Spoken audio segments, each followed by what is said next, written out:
Seja muito bem-vindo. É um grande prazer receber você aqui. Você não imagina o que vem por aí.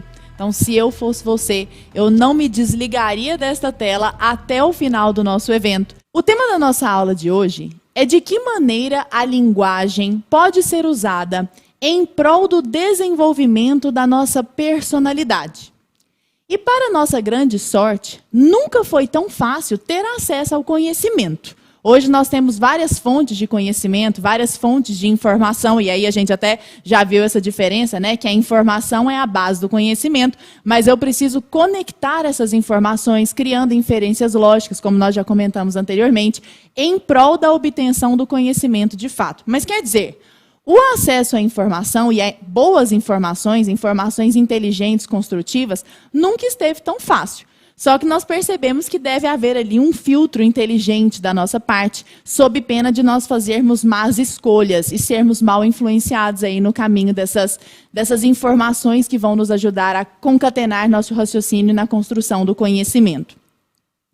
E o nosso objetivo hoje aqui, nada mais é do que ver de que maneira nós podemos fortalecer a nossa personalidade antes que usem a linguagem, como nós dissemos no nosso primeiro dia, para enfraquecer quem nós somos.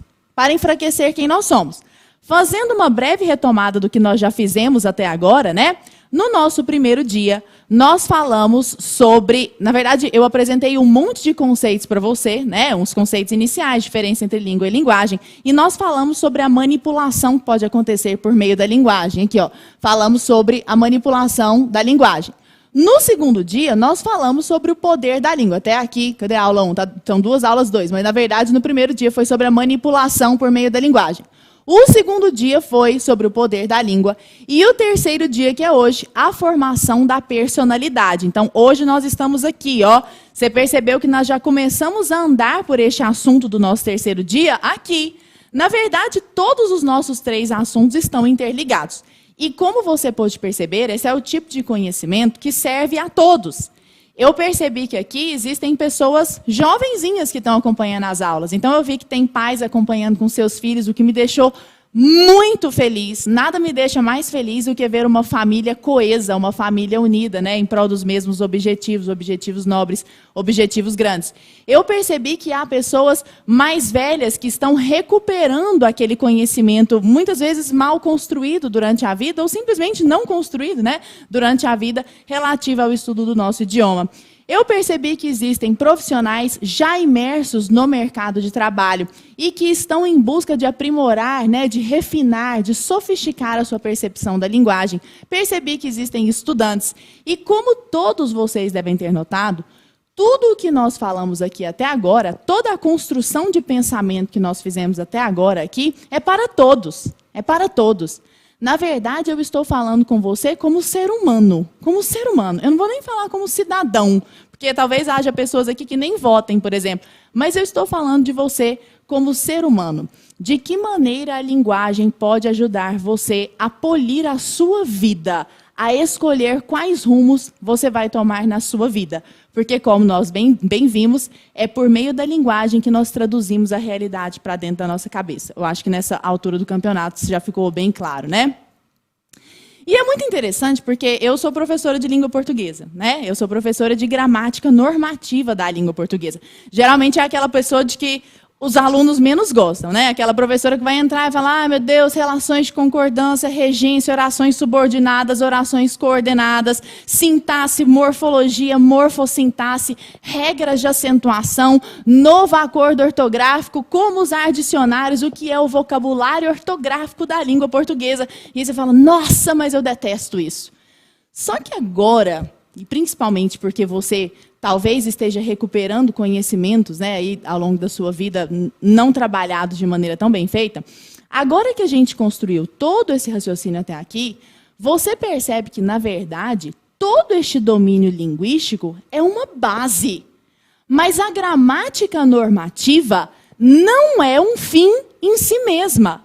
A gramática normativa não é um fim em si.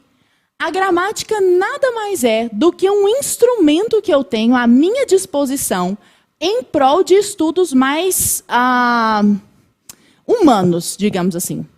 Então, para que eu possa me entregar à filosofia, à geopolítica, à história, por exemplo, ou quaisquer outros estudos, para que eu possa realmente fazer isso de forma aprofundada, verdadeira, eu preciso do domínio da linguagem. E a base da linguagem verbal, como nós vimos a diferença ali ontem, é a gramática. E a forma mais polida da gramática é a gramática normativa, porque ela é construída com base em autores modelares. Tem toda uma explicação aí de como se constrói a gramática normativa. Só que, como eu bem te mostrei, a gramática normativa, ou a linguagem verbal, na verdade, é a base de um estudo mais profundo que nós devemos buscar ao longo da nossa vida, em prol do desenvolvimento da nossa própria personalidade. Por meio do conhecimento, eu consigo polir o meu espírito. Por meio do conhecimento, eu consigo polir a minha mente. E eu preciso da linguagem para fazer este caminho, né? Eu preciso da linguagem para me trilhar por aí. É por isso que depois de estudar língua portuguesa, eu comecei a me entregar a outros estudos. E comecei a ter essa percepção, não simplesmente de, essa palavra tem que estar no plural para concordar com o seu sujeito, por exemplo. Ou eu preciso flexionar esse adjetivo porque ele é um predicativo do sujeito que está, nananã, nananã. Muito mais do que isso, eu comecei a perceber a intenção por trás das palavras, né? Justamente para que eu pudesse usar a linguagem como um mecanismo de alcance da realidade. Porque, como nós dissemos ontem, a alternativa a essa escolha é uma vida de ilusão. Então, se eu escolho usar a linguagem em detrimento da realidade e em prol de uma ilusão, na verdade, eu estou escolhendo quais ações eu vou pautar, né? Quais ações eu vou tomar para pautar a minha vida. E aí, cabe a você, né? Fazer essa escolha, cabe justamente a você. Para nós nos transformarmos aí por meio do conhecimento, eu quero te dizer que hoje é a nossa última aula. Antes disso, né? Antes de construir esse raciocínio do conhecimento, quero te dizer que hoje é a nossa última aula. Você deve se lembrar de que eu disse que contaria hoje o resto da minha história com a Brasil Paralelo. E eu vou te contar mesmo. Como é o resto da minha história com a Brasil Paralelo? Como eu vim parar aqui na Brasil Paralelo? Eu contei para você no primeiro dia o que aconteceu ao longo da minha carreira, né? O que me fez sair do direito e me tornar professora de língua portuguesa. Eu te disse que toda a minha vida foi permeada pelo estudo da língua portuguesa. Eu fui muito guiada pelo meu pai, professor de língua portuguesa durante 42 anos. E como raios, eu vim a encontrar a Brasil Paralelo e vim parar aqui. O primeiro contato que eu tive com a BP foi com o curso de História da Música, do professor maravilhoso, que hoje eu tenho o grande prazer de chamar de amigo. Eu nem acredito isso, eu fico me achando uma pessoa muito importante quando eu digo isso, que eu sou amiga do professor Álvaro Siviero. E eu lembro que eu assisti aquele curso gratuitamente, estava disponível no YouTube, assim, 5 aulas, contando a história da música. E o enredo era um salão maravilhoso, um piano de cauda maravilhoso, e o Álvaro. Só isso. Era um salão, um piano e o Álvaro. E eu me lembro nitidamente de que eu queria assistir, meu marido não queria, o Fernando, meu marido. Aliás, amor, um beijo pra você, lindo. Tipo apresentadora de TV, né? Mandando beijo pro marido do outro lado. Achei chique isso agora. E eu doida pra assistir ao História da Música, a História da Música do Álvaro Siviero. E o meu marido tava meio reticente, assim. Acho que ele tava achando, não, esse negócio vai ser enjoado, tal. Tá muito cult esse papo. Eu falei, não, nós vamos assistir sim. Aí ele falou, amor, vou assistir ao primeiro episódio com você só. E aí, depois você continua assistindo sozinho. Eu falei, tá tudo certo. Então vamos lá. Fizemos uma pipoquinha, fomos assistir. Quando terminou o primeiro episódio de A História da Música, meu marido ficou indignado. Ele falou assim, nós vamos continuar assistindo agora. E aí nós assistimos a 3 episódios de A História da Música no mesmo dia. Porque foi tão profundo e foi tão emocionante que eu falei, eu quero mais conteúdo desse tipo. Sabe quando alguém tira uma venda do seu rosto? Tira uma venda. Eu falei assim, existe esse tipo de conteúdo sendo produzido no Brasil, com esse nível, com essa qualidade? Porque o Álvaro se entrega com muita profundidade, né, ao ensino. Aliás, quem já viu o Álvaro Siviero, depois até me conta aqui no chat, que eu quero depois ler. Quem conhece a História da Música, quem já viu o Álvaro Siviero falando sobre isso? E aí eu falei, meu Deus, de onde veio isso? Deve haver outros estudos, deve haver outros conteúdos também. E, de fato, havia. Eu pensei, eu quero mais esse gostinho, né? E eu fiquei boquiaberta, tanto é que aqui, ó, tiete total, né? Até foto com a caneca da Brasil Paralelo, eu já tirei muito tiete da Brasil Paralelo, real, oficial mesmo. E aí eu falei, de onde veio isso? Deve ter mais coisa como isso. E aí que eu descobri o núcleo de formação da Brasil Paralelo. E aí eu percebi que havia muito mais daquilo. Aquilo era uma fonte inesgotável. Eu até separei alguns cursos para você ver o tanto que é rico, né? Olha lá, a Vanessa Cardoso falando, o Álvaro é sensacional. Não é que ele é sensacional, é que parece que ele é um anjo. Nem parece que aquele ser humano é da Terra. É uma coisa impressionante. Então, eu fiz vários cursos ali dentro do núcleo de formação, alguns dos quais eu me lembro aqui. Eu fiz a Introdução à Vida Intelectual, com o professor Bruno Magalhães. Excepcional. É uma puxada de orelha com uma classe, porque ele vai te mostrar que se você não vive uma vida intelectual hoje é porque você fez uma escolha. É muito engraçado, porque se você tiver minutos por dia, você consegue viver uma vida intelectual. É totalmente moldável à sua realidade, mas você precisa ter disciplina e força de vontade.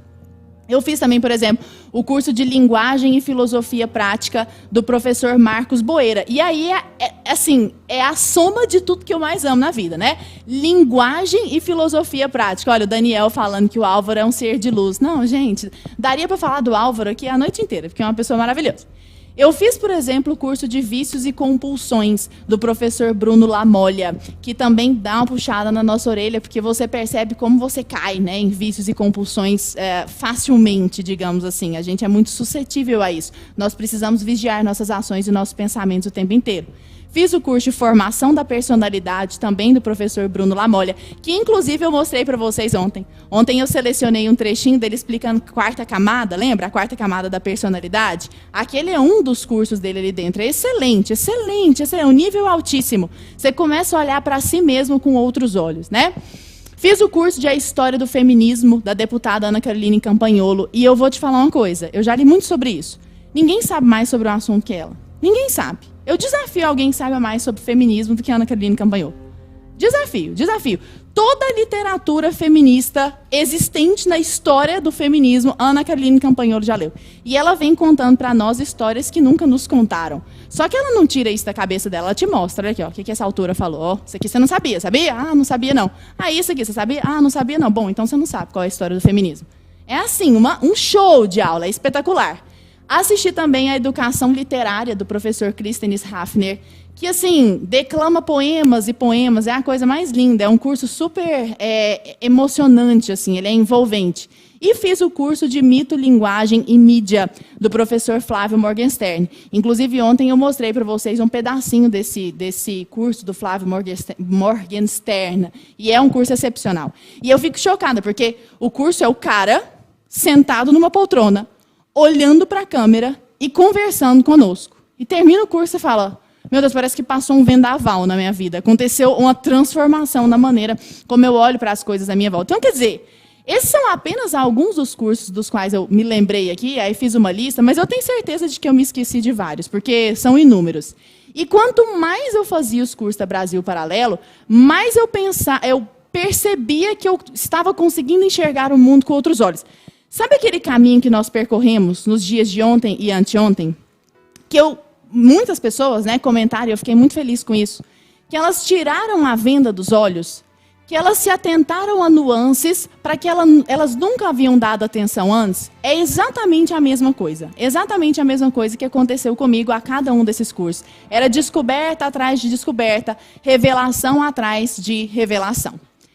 E já que nós estamos falando sobre isso, sobre expansão do conhecimento, sobre usar a linguagem como base para construir um conhecimento maior, para que nós não fiquemos apenas na gramática em si, né?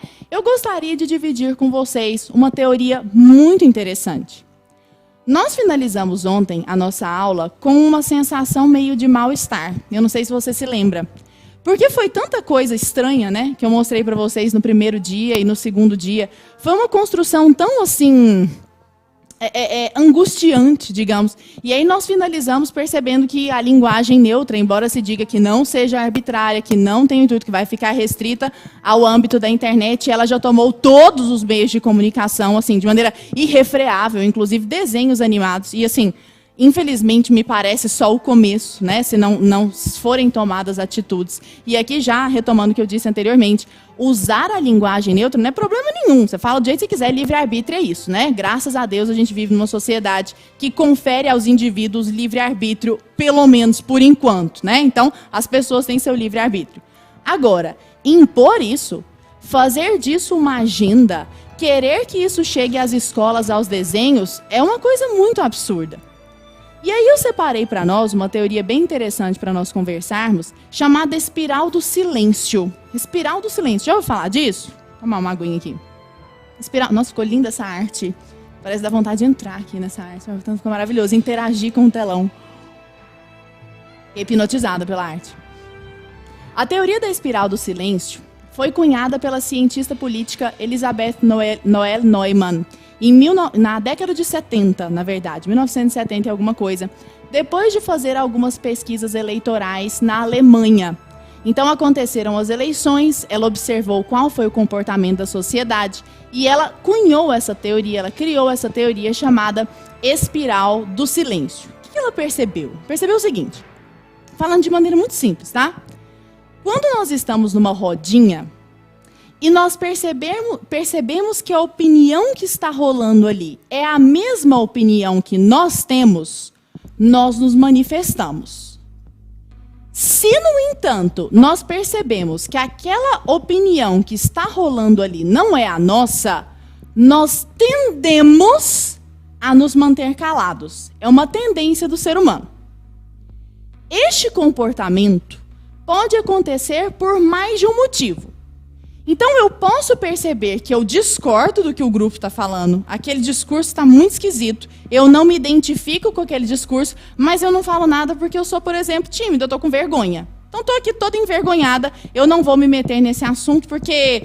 sabe aquela pessoa que fala e aí já fica com o rosto todo vermelho, assim, já fica envergonhada? Eu não quero me meter nisso por vergonha.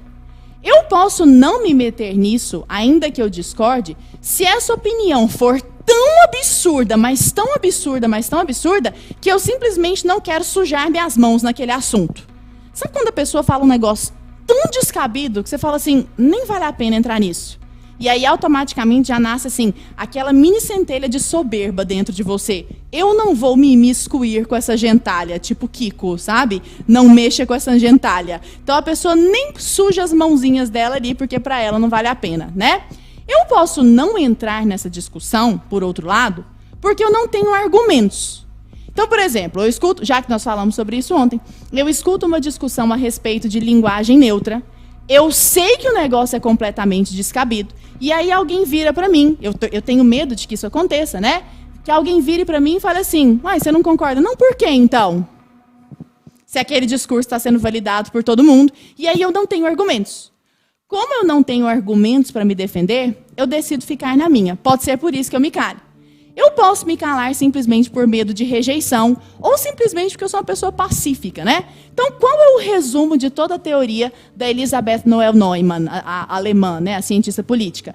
Que quando uma opinião, preste atenção nisso porque vai ser importante, quando um indivíduo percebe a sua opinião como majoritária, percebe uma opinião, aliás, como majoritária, ela tende a se manifestar se ela concorda com aquela opinião. Por outro lado, se ela percebe que aquela opinião que está rolando ali na rodinha não é a opinião dela, ela tende a se manter em silêncio. E aquele silêncio leva a um enfraquecimento ainda maior da opinião minoritária. Então, suponhamos que nós tenhamos 2 pessoas aqui e 10 pessoas que estão defendendo uma opinião X e 2 pessoas que não concordam. Se essas pessoas não se manifestam, se essas pessoas se calam, a tendência é que aquela opinião seja cada vez mais minada, mais minada, mais minada, e de repente ela até suma, né? Por outro lado, a opinião outra, né, prevalece, cresce, cresce, cresce, cresce, e de repente aquela opinião se torna dominante. Só que aqui entra uma questão muito sutil, uma sutileza, né? Uma sutileza peronomútil. Muitas vezes, aquela opinião que parece majoritária não é a opinião majoritária. Muitas vezes, a opinião que parece majoritária não é a opinião majoritária. Ela só é a opinião mais barulhenta. E isso é uma sutileza para que a gente precisa dar atenção. Mesmo assim, pelo barulho, essa opinião barulhenta, minoritária, porém barulhenta, então ela faz mais alarde, ela faz mais estrondo, ela tem o poder de suprimir, de minar, de calar a voz daqueles que discordam, mesmo que os que discordam sejam a maioria. Essa é uma sutileza muito grande. Então, é claro que o barulho todo, né, quem hoje detém os maiores mecanismos para fazer barulho? Mano, eu nem preciso dar essa resposta para você. Quem hoje é capaz de reverberar algo à enésima potência, o tanto que quiser? A mídia. Aliás, qual é a definição de mídia, né? Mídia vem de meio. É aquela instituição responsável, aquele ente, né, não tem nem outro nome, responsável por fazer a intermediação do indivíduo com a informação. Esta é a mídia. E a mídia, evidentemente, vai reverberar aquilo que seja interessante para a agenda dela. E aí, é claro que os interesses mudam de acordo com qual é a mídia. E é claro que a deturpação da informação, por exemplo, muda de acordo com os seus interesses. Então, a gente sabe que não existe um órgão 200%... como eu posso dizer, linear, digamos assim, né? Então, toda aquela agenda vai mudar o órgão de mídia. Nós sabemos disso, principalmente as grandes mídias. Ok. Então, a grande questão é que não importa se aquela opinião é majoritária de fato. O que importa é que ela pareça majoritária. E a mídia, nesse ponto, é fantástica para disseminar o que a Elizabeth Neumann chama de clima de opinião. Então, o que é o clima de opinião? Realmente, é como se você chega a uma festa, por exemplo, e aí você percebe qual é o clima daquela festa, por exemplo. Ah, o clima dessa festa o uso de drogas. Ou não, o clima dessa festa é um assunto mais espiritualizado. Ou Isso é o clima de opinião. É quando você afere qual é a opinião dominante naquele momento. A gente faz muito isso, porque nós queremos ser aceitos no nosso meio. Nós somos seres sociais. Então, a gente faz essa aferição, digamos, para perceber qual é a opinião dominante naquele meio. E como os órgãos de mídia conseguem colocar uma opinião, ainda que minoritária, como majoritária? Por 3 meios. Acumulação, consonância e ubiquidade são as palavras usadas. O que é a acumulação? Olha, é o excesso de exposição do tema na mídia. Então, pega-se, por exemplo, uma pauta, uma agenda que tenha determinado interesse por algum motivo, e aquela pauta aparece assim, ó, o tempo inteiro. A qualquer momento que você ligue, está falando aquilo. Então, aquilo está sempre aparecendo. Às vezes de maneira direta, às vezes de maneira sutil. Às vezes de maneira muito sutil. Você liga a televisão, é um personagem de uma novela que está conversando sobre aquilo. Não é uma reportagem especificamente falando sobre aquele assunto. É um assunto que o personagem da novela está ali abordando naquele momento. Então, alguma coisa mais sutil, algum refinamento na sua aparição. A segunda característica é a consonância.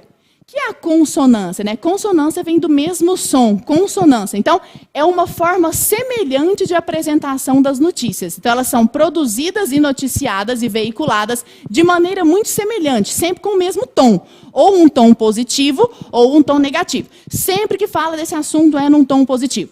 Sempre que se fala desse assunto é num tom negativo. Isso é o que se chama de consonância. Aquele assunto é sempre abordado com o mesmo tom, positivo ou negativo. E a terceira característica é a ubiquidade. O que é a ubiquidade? É a presença daquele assunto em todas as mídias. Que num conchavo, né, seja dito, seja não dito, seja expresso, seja tácito, mas num conchavo, aquele mesmo assunto aparece em todos os órgãos de mídia. Então, se esse assunto atinge esses 3 níveis, aí é sucesso. Aí o clima de opinião se faz garantir sem a menor dúvida. E a mídia faz justamente isso, né? Ela reverbera as opiniões, é claro, mais convenientes, dependendo de qual é a agenda, dependendo de qual é o caso, como se elas fossem largamente aceitas e criam um sentimento de deslocamento naquele indivíduo que não concorda, que é exatamente o que a gente sentiu ontem. Ontem eu mostrei para você 500 mil manifestações sobre linguagem neutra, o Museu da Língua Portuguesa falando sobre linguagem neutra, universidades mandando e-mail em linguagem neutra, trabalhos sendo produzidos em linguagem neutra, e aí você percebe isso sendo veiculado loucamente. E aí você olha para aquilo e não sente identidade com aquilo. E você se sente cada vez mais deslocado. É como se você fosse para o cantinho, tipo eu nessa tela aqui, você vai para o cantinho, você fala, meu Deus do céu, o que está acontecendo? Está tudo sendo tomado, né? Tirou o drama do meu negócio, que era eu estar bem no cantinho da tela. Está tudo sendo tomado por isso e eu estou aqui diminuta, né? Estou aqui pequeninha, digamos assim. Você vendo aquilo massivamente, portanto, pensa que a maior parte da sociedade coaduna com aquele assunto. A maior parte da sociedade concorda com aquele assunto. E muitas vezes não concorda. Muitas vezes, quem compõe a maior parte da opinião pública é você. Você que é a parte da maior parcela da opinião pública. Mas a menor parcela de opinião é aquela que tem mais voz, é aquela que faz mais barulho, é aquela mais estridente. E a Noelle Neumann conclui que essas pesquisas, portanto, por exemplo, de caráter eleitoral, servem muito mais para formar e determinar a opinião pública do que para aferir sua existência. Você percebe que a motivação da Elizabeth Noelle, foram as pesquisas eleitorais. Então, ela começou a olhar para as pesquisas eleitorais e se perguntar se as pesquisas influenciavam o comportamento dos votantes.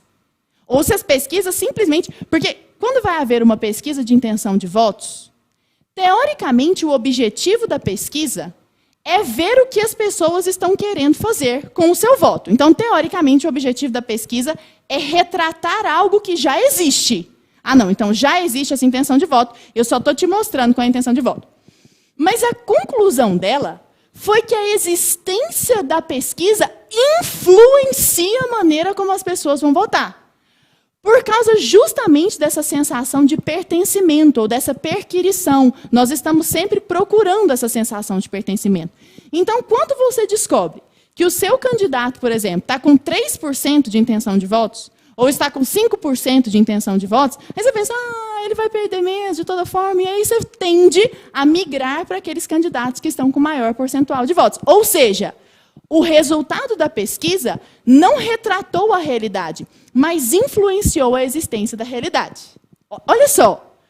Só que ela notou que este mesmo raciocínio se estende para toda a mídia de maneira geral, para a mídia toda. E, às vezes, no começo, aquela pauta midiática talvez soe meio forçada. Talvez comece a aparecer um assunto na mídia e você fala, que isso, gente? Está parecendo... Que coisa estranha. E, de repente, aquilo já apareceu tanto. E toda hora você liga a televisão. E, de repente, está aparecendo em outro canal. E, de repente, você encontra no seu buscar do Instagram. E, de repente, só se está falando disso no Twitter. E aquela pauta é tratada com tanta frequência que você se acostuma.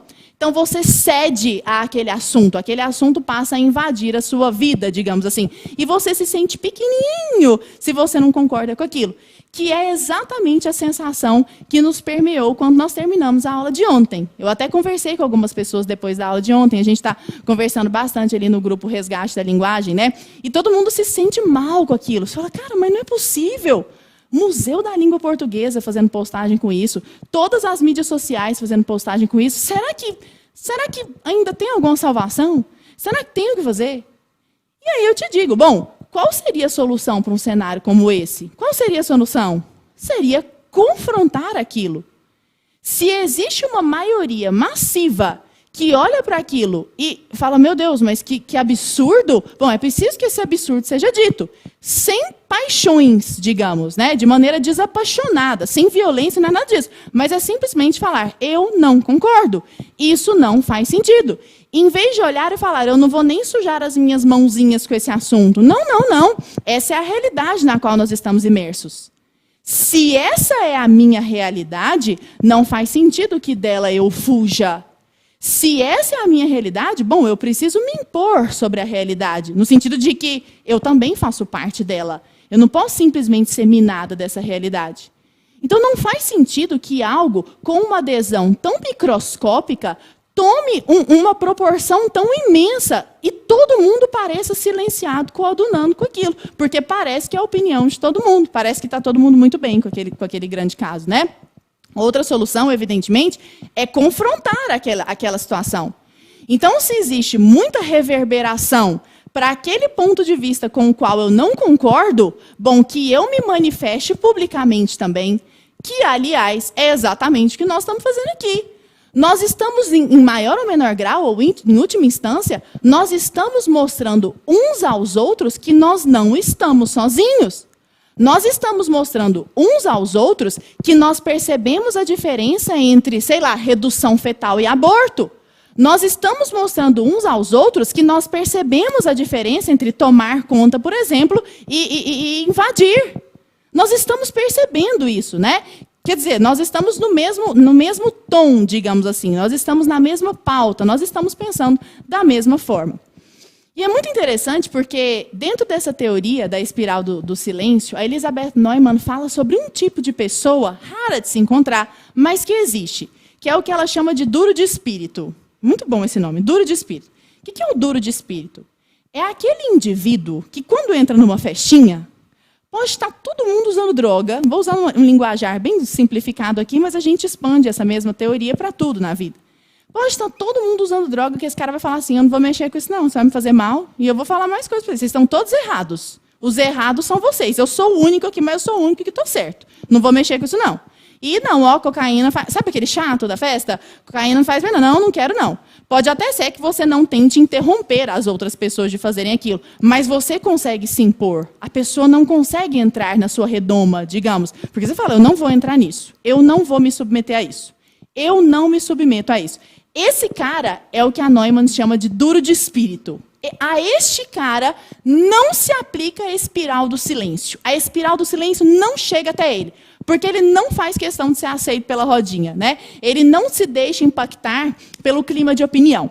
Então, o clima de opinião está ali, rolando, solto, ele fala, eu não concordo com isso e eu não me dobro a isso, né? Algo na cabeça dele faz com que ele não se importe de ser excluído. Existe um livro fantástico do Aldous Huxley, talvez você já tenha ouvido falar, que inclusive foi professor de George Orwell. O Aldous Huxley escreveu outra distopia, a gente falava de 1984, e o Aldous Huxley escreveu O Admirável Mundo Novo. Este livro é excepcional, excepcional. Ele mostra um outro tipo de sociedade tenebrosa, né? É uma distopia, não é uma utopia. E aí, nessa sociedade cataclísmica, que poderia acontecer, né, como se fosse uma sociedade possível caso as engrenagens fossem todas soltas, né? Seria uma possibilidade extrema, uma distopia. E aí, neste livro, ele mostra a repetição que condiciona os indivíduos. Existe um método lá que é explorado e é assim, sensacional a maneira como ele coloca aquilo, que é o método hipnopédico. Método hipnopédico. Em que consiste o método hipnopédico? Existe uma miríade de ditados que as pessoas têm que saber que vão nortear a vida delas. Então, por exemplo, lá não existem pares, então não existem pessoas que se casam com pessoas. Não existe monogamia de jeito nenhum no Admirável Mundo Novo. Então, no Admirável Mundo Novo, todos são de todos. Então, o ditado que eles escutam, desde que eles estão ali no berçário, desde que eles estão ali no berço, ou sei lá, sendo incubados, porque a palavra mãe não existe, porque o conceito de família não existe, porque sabe-se que uma família é capaz de fortalecer um indivíduo, isso é sabido desde sempre. Então, se eu quero dominar aquele indivíduo, eu desagrego a família. E a distopia de Admirável Mundo Novo começa justamente assim. E para incutir isso na cabeça dos indivíduos, o que se faz? A mesma estratégia midiática sobre o que a gente falava agora há pouco, sobre a qual nós falamos agora há pouco, que é a repetição. Então, o método hipnopédico consiste em repetir, repetir, repetir. Então, lá, por exemplo, quando a pessoa está no berçário, ela fica escutando 10.000 vezes durante o sono, bem baixinho, para ela introjetar aquilo mesmo. Um pertence a todos e todos pertencem a um. Um pertence a todos e todos pertencem a um. Ou seja, ao momento em que lá na frente ela se apaixonar por alguém, por exemplo, aquela ideia vai ser automaticamente repelida, porque, afinal de contas, um pertence a todos. E todos pertencem a todos também, né? É aquela coisa bem solta, assim. Então, não pode haver essa identidade. Não pode existir um sentimento tão forte, por exemplo, como o amor. Porque a gente sabe que o amor é capaz de resistir a esse tipo de controle, né? Um amor verdadeiro jamais cederia a isso. E aí, inclusive, essa distopia é muito marcada por entorpecentes, por essa degregação familiar. É muito interessante, vale muito a pena ler Admirável Mundo Novo, é excelente. Só que dentro de Admirável Mundo Novo, existem pessoas que se comportam dentro dessa perspectiva da Neumann, que são pessoas duras de espírito.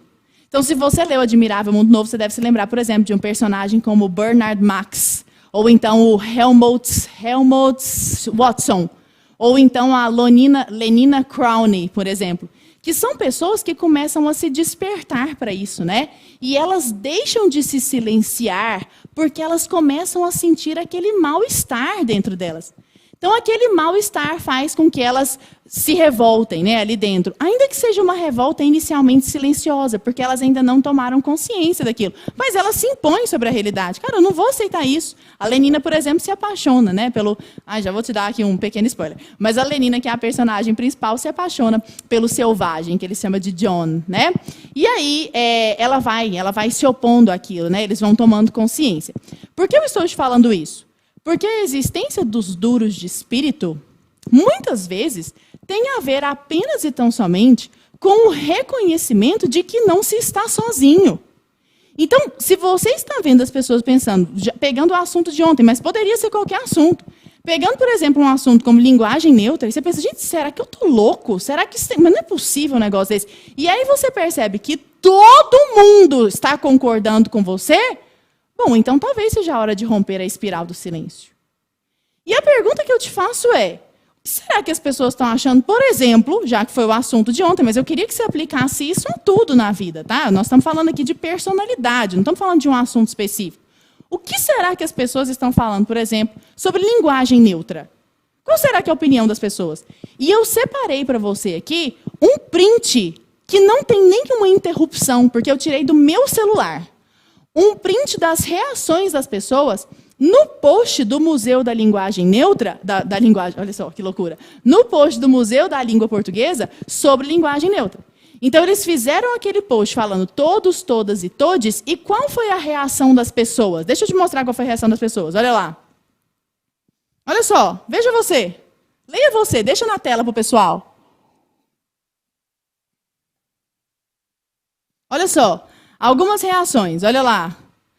Mussum da língua portuguesa, pessoal debochando, todes, só pode estar de brincadeira, só pode estar de brincadeira, todes, como é? O outro Cacildes, o outro todes, kkkk. Alguns debochando, alguns indignados, nem sei por que reagiu, você já vê que alguns absolutamente revoltados, né? Não achei todes no dicionário. Passa mais uma tela. Sério, eu devo ter printado umas 20 telas. Tem mais tela? Passa mais para o pessoal, olha lá. Todos é novo, outro zoando. Eu prefiro Nescau, linguagem do Mussum agora, tá de brincadeira, só pode. Isso é um embaixo do outro, tá? Esses prints não estão editados. Isso é absolutamente compatível com a realidade. Se você for lá, você vai perceber justamente isso. E note você que não adianta nós fecharmos os olhos para a realidade. Isso é o que está acontecendo. Então, se existe uma invasão massiva deste assunto, mas a massiva parte das pessoas não coaduna com isso, isso não reflete, como você bem pode ver em todo esse espectro que eu estou te mostrando, bom, então existe uma dissociação entre o que a mídia, que deveria ser o meio entre a informação e as pessoas, retrata e o que de fato está acontecendo. Inclusive, voltou-se a falar muito sobre a espiral do silêncio, não sei se você se lembra, nas eleições do Donald Trump, né? Por quê? Porque as previsões midiáticas eram de que ele perderia, e perderia de lavada, que seria absolutamente... Ou seja, eram previsões que não retratavam a realidade, Tanto é que o Trump ganhou. É bem verdade que foi com uma margem pequena, né? Mas quer dizer, é uma prova de que a espiral do silêncio de fato existe, né? De fato existe. Havia todo um burburinho, havia toda uma conversa de que ele perderia de lavada, que não representaria os americanos, etc. E no final das contas ele ganhou, né? Por que eu estou te falando tudo isso? Olha só. Uma vez que eu percebi um absurdo, se o negócio for muito absurdo, não posso me calar, não posso me resignar. Não estou dizendo que eu tenha que enfrentar num sentido físico ou num sentido agressivo, não é nada disso. Mas eu preciso me posicionar. Eu preciso me impor. Eu preciso ser o duro de espírito da Elizabeth Neumann. Não posso ser um frouxo, entende? Porque, em última instância, esse é o rumo que a gente está dando para a nossa vida. Quem que eu sou dentro da minha vida? Que tipo de protagonismo eu tenho dentro da minha vida? Olha, todos vocês que estão aqui estão vivendo a mesma realidade que eu. A diferença é a maneira como nós traduzimos essa realidade para dentro de nós. E esse é um processo absolutamente solitário. Você recebe todas as influências à sua volta e traduz essa realidade para você. Se você não faz isso, alguém faz, como nós vimos nas aulas de ontem e anteontem. Mas fato é, isso acontece, né? Isso acontece. O que eu quero dizer com isso tudo, né? A gente precisa sempre procurar a verdade no mundo e a verdade em nós mesmos. Porque qual é a alternativa a isso? Olha, a alternativa é viver uma vida inventada. É viver uma vida artificial. Viver uma vida descolada da realidade. Se eu estou imerso no mundo que me massacra com informações, não só com as quais eu não concordo, mas que eu sei que elas estão produzindo um intenso mal-estar e que eu não estou sozinho, bom, eu preciso me manifestar a respeito disso, não posso me calar. Não faz sentido que eu seja um indivíduo passivo. Que tipo de bunda molice é essa, afinal de contas? É o rumo da minha vida.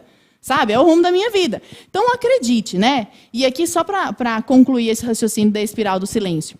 Mas acredite no que eu te digo, quando eu te falo que este processo exige esforço. Ele exige esforço. Porque é muito mais fácil que nós nos conformemos com as situações. É infinitamente mais gostoso, mais agradável e mais fácil ficar quieto quando está todo mundo falando alguma coisa ali em volta. Ser o duro de espírito envolve certo grau de coragem. Envolve um grande grau de coragem. Envolve uma vontade real de viver a vida na verdade. Viver a vida em comunhão com a verdade. E eu vou te dizer uma coisa. Não ache você que se você ficar 100% calado e não pensar naquilo, porque muitas vezes é assim, né? Eu não vou nem pensar nisso, porque eu não quero nem perder meu tempo com isso, não vou mudar a realidade mesmo. Se você não pensa naquilo, alguém pensa para você. Porque o nosso cérebro é um cérebro que está sempre... Nós somos muito inteligentes, então é um cérebro que está sempre buscando se acomodar, né? Ele está sempre buscando ali uma zona de conforto. É muito ruim a gente viver numa zona de desconforto. Então, nosso cérebro está sempre buscando maneiras de criar, de tornar a nossa sobrevivência, digamos assim, suportável. Tornar a nossa sobrevivência possível. E um desses mecanismos... Olha que interessante, a gente já vai amarrar isso... A outra teoria muito bacana também, que tem íntima ligação com a linguagem. Né? Tudo que a gente está falando aqui tem íntima ligação com a linguagem. Porque é como eu traduzo o mundo para dentro de mim. E aí, um desses mecanismos do cérebro, para nós acharmos a nossa zona de conforto, para nós nos sentirmos confortáveis, acalentados e quentinhos, um desses mecanismos foi justamente mostrado em 1975, por um psicólogo de ascendência russa chamado Leon Festinger. Aqui, ó, queria que você olhasse para a carinha dele. Leon Festinger. Ele tem uma teoria muito, muito, muito interessante chamada de dissonância cognitiva. Dissonância cognitiva. E é um mecanismo de proteção cerebral, como você vai perceber. Mecanismo de proteção cerebral. Aliás, até fica uma dica muito boa aqui. Tem um livro, para quem gosta dessas pesquisas interessantes que envolvem psicologia, aquela pesquisa de Milgram, por exemplo, falando sobre obediência, talvez você já tenha ouvido falar. Tem um livro sensacional chamado Mente e Cérebro, de uma psicóloga chamada Elizabeth Slater. E aí ele mostra justamente, né, todas essas experiências. E uma das experiências, depois eu mando lá no nosso grupo o Resgate da Linguagem do Telegram, tá bom? Se você não participa, por favor, participe do nosso grupo. Então, uma dessas experiências que ela retrata lá foi justamente feita por esse cara, em 1975, chamado Leon Festinger, que é a teoria da dissonância cognitiva. Em que consiste a dissonância cognitiva? Olha só. É o seguinte, se existe uma disjunção, uma diferença entre aquilo em que eu acredito e a evidência factual, ou seja, a coisa que está acontecendo na realidade, então eu acredito em uma coisa, mas eu estou vendo que a realidade é diferente daquilo em que eu acredito. Isso é automaticamente incômodo para mim. Gera justamente essa sensação aqui, ó, dá uma agonia imensa olhar para isso, né? Então, essa imagem me dá muita agonia. Então, quando eu me encontro com essa disjunção entre a verdade factual e aquilo em que eu acredito, eu me sinto profundamente incomodada.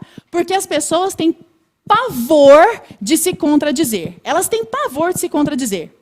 Você já deve ter percebido, por exemplo, eu tenho certeza que alguém aqui já viveu isso, né? A pessoa vota em alguém e aí faz campanha, mas voto, faz campanha por aquele candidato. E aí, quando eu falo aquele candidato, pelo amor, pode ser vereador, pode ser deputado, pode ser presidente, pode ser um rei, pode ser qualquer coisa. Então, A pessoa faz toda uma campanha, por exemplo, para aquele governante ali, no qual ela acredita. Ela acredita piamente. Meu filho, se ela defendeu aquilo durante muitos anos, não adianta você esfregar uma prova de corrupção, ou uma prova de um erro, ou uma prova de desmando na cara daquela pessoa. Não adianta.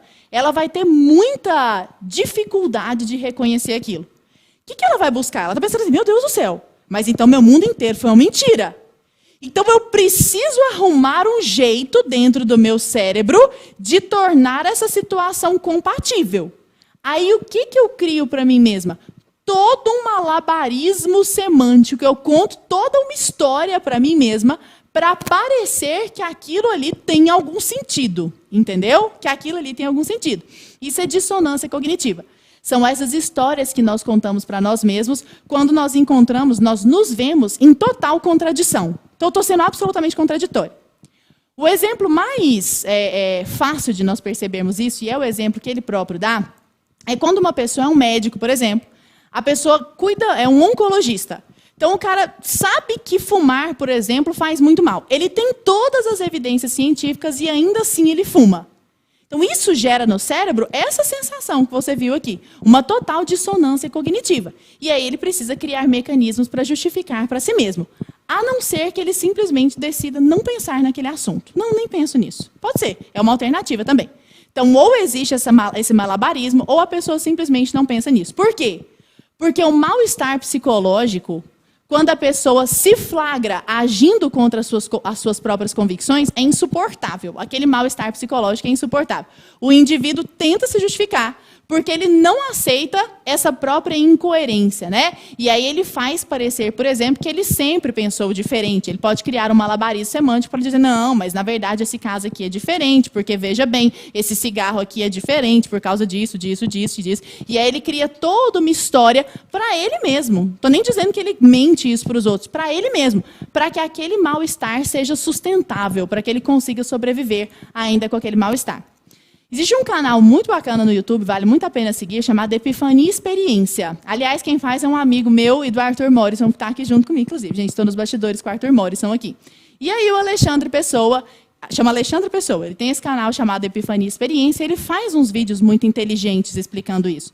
E um dos vídeos, ele explica justamente, vou pegar um trechinho aqui, o que é essa dissonância cognitiva. Eu queria mostrar para você ter essa visão exatamente do que é isso. Veja só.